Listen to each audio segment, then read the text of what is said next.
Educação.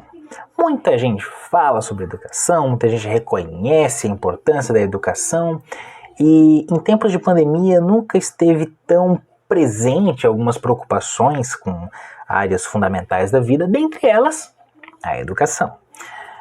E a grande preocupação que tem sondado muitas pessoas é como vai ficar o ano letivo de 2020. As escolas, o que vão fazer?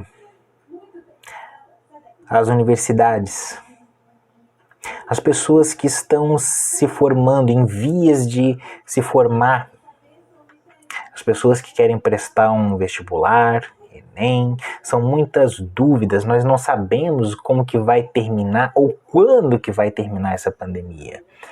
E a pergunta é, como é que fica a educação nesse meio tempo?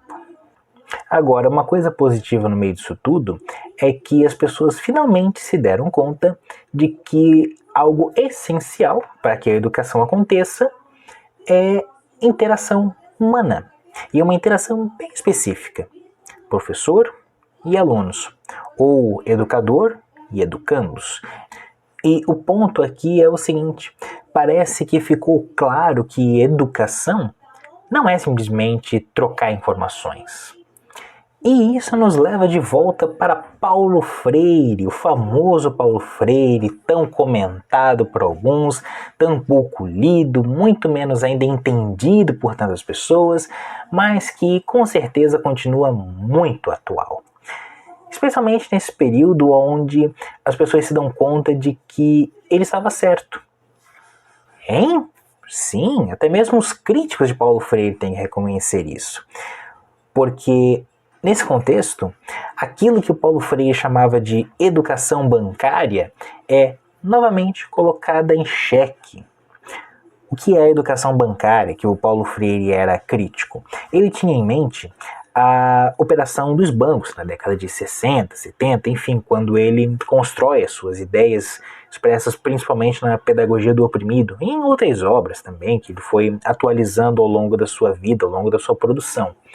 Mas a ideia aqui é a seguinte, assim como a pessoa vai ao banco e deposita o dinheiro na conta, deposita o dinheiro no banco, assim algumas pessoas imaginam que é a educação, que o professor deposita o conhecimento na cabeça do aluno, através dos livros, através da lição passada no quadro, da lição passada no caderno, repetida, copiada e feita diversas vezes. Como se esse movimento pudesse ser possível, quer dizer, inserir o conhecimento na cabeça do aluno. Hoje, talvez, uma analogia possível seria o pendrive. Assim como nós conectamos um pendrive no computador e depositamos arquivos dentro desse pendrive, que assim seria a educação. Mas não é bem assim. E a experiência que nós temos passado aqui na pandemia mostra isso claramente. Não é possível repetir a mesma experiência dentro de sala de aula e fora de sala de aula, em casa. Não é a mesma coisa. Acessar um conteúdo didático na internet, um vídeo, uma videoaula, ou mesmo material trabalhado de outra maneira na internet, não é a mesma coisa que aquele espaço de interação na sala de aula. Não só porque é algo solitário, você e um dispositivo eletrônico, mas porque falta exatamente aquela troca, aquele ambiente que é construído na relação uns com os outros. Até mesmo nas escolas mais tradicionais é possível haver essa interação, mesmo que as pessoas não reconheçam ou não se deem conta. Mas o fato é que isso acontece porque somos seres humanos. Seres humanos funcionam dessa maneira. E é isso que o Paulo Freire apresenta nas suas obras.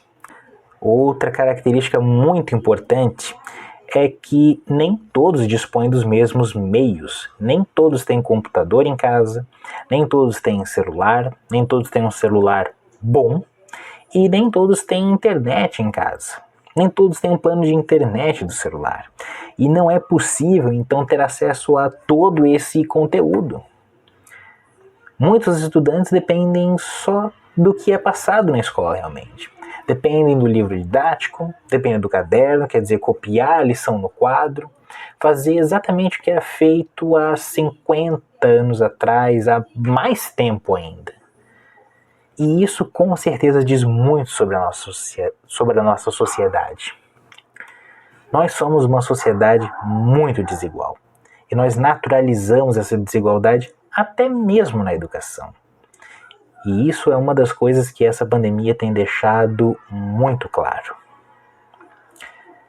Nós não sabemos quando que tudo isso vai acabar. Nem como, nem quando. Mas o que muita gente aposta é que não podemos voltar a ser exatamente como éramos antes. Até tem uma frase que diz: não podemos voltar ao normal porque o normal era justamente o que havia de errado. E isso com certeza nós podemos aplicar com relação à educação. Muita coisa precisa mudar.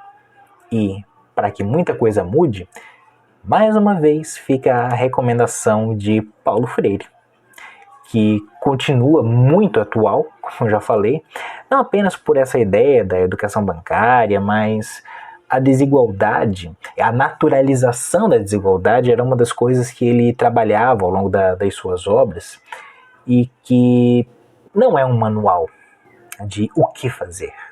O que Paulo Freire apresenta ao longo de toda a sua obra são instrumentos, ferramentas para fazer pensar, para que você possa pensar. E pensando bem, talvez seja por isso mesmo que muita gente não entende Paulo Freire.